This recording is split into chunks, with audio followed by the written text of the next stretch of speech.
op i det her tilfælde, så vi lader hende lidt at kende, og føler, at vi kan hygge med hende. Den første efter pausen har skrevet, her går jeg i byen, The Globe. Jeg kender det heller ikke. 3 ting, personen går med på en øde ø. Tanning oil, musik og Pepsi Max. Ja. Denne person ting ligner jeg mest en panda. Jeg glæder mig personligt meget til at se den nu. Yndlings Martin Høsted joke venter stadig.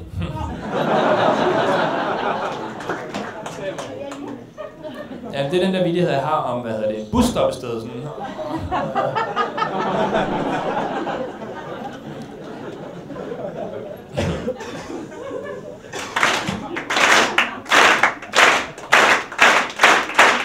Det var den første efterpause, Natasha Pop.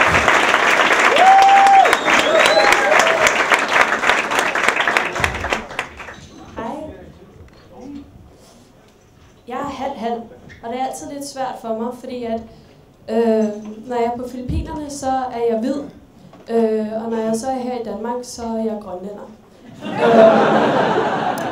Men min mor, hun er altså filippiner, og min far, han er dansker. Og tit, når man fortæller det til folk, så er de sådan, ja, vi har set fra Thailand til Thy. Vi ved godt, hvad det handler om det der. Men vi er sikre på, at din mor, hun gjorde det i hvert fald ikke for pengene. Det ved jeg ikke, har I set min far?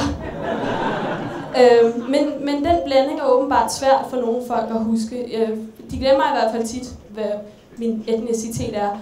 Og når de gør det, så synes de åbenbart, det er i orden bare selv at vælge, hvad der nu passer bedst.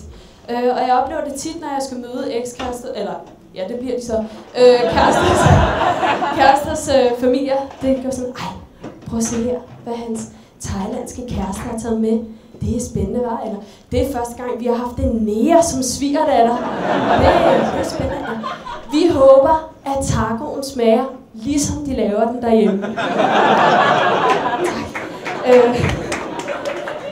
Men jeg kan huske, at første gang, jeg ligesom lagde mærke til, at jeg var anderledes fra de hvide børn i børnehaven, det var, jeg gik i international børnehave, der talte vi engelsk.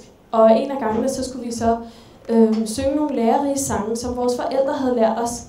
Og alle de andre børn, de sang Julen på bussen og Old MacDonald had a farm. Og det blev så min tur. Og så sang jeg den eneste lærerige sang, min mor, hun har lært mig. Og den lyder sådan her. A coconut nut is a very big nut.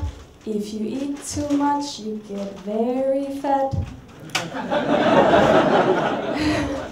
Og det eneste pædagogerne også kunne få fremstået, men ja, i det mindste var den engelsk, ikke? Det er flot. Jeg har dog aldrig følt mig så filippinsk, at jeg havde dårlig samvittighed over at skælde au pairen ud. Min mor skal bare være glad for, at jeg har givet hende et job.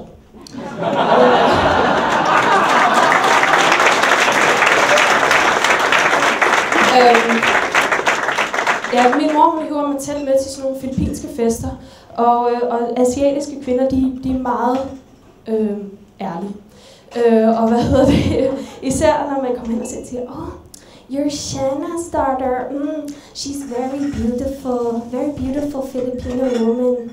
You look like your father. Og det med sproget, det har også altid været svært for mig at have en mor, som ikke rigtig talte noget sprog ordentligt.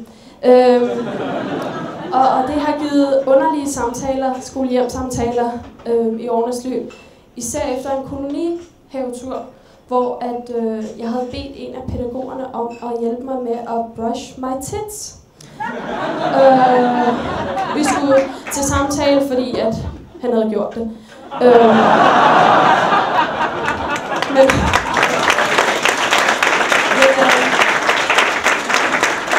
her forleden, der tager jeg hjem til min mor, og så peger hun på mig, og så siger hun, du har fået dealer. Og jeg kigger sådan lidt og tænker, er jeg begyndt at halte lidt igen? Og jeg ser så, at hun peger på min mave, og så siger jeg, nej mor, det hedder deller. Hun fortalte mig så, at hun kan ikke gå i H&M længere, fordi at, hun fortalte ekspedienten, hun kunne ikke bruge deres strømpebukser, fordi hendes diller blev altså ved med at falde ud. Det var altså bare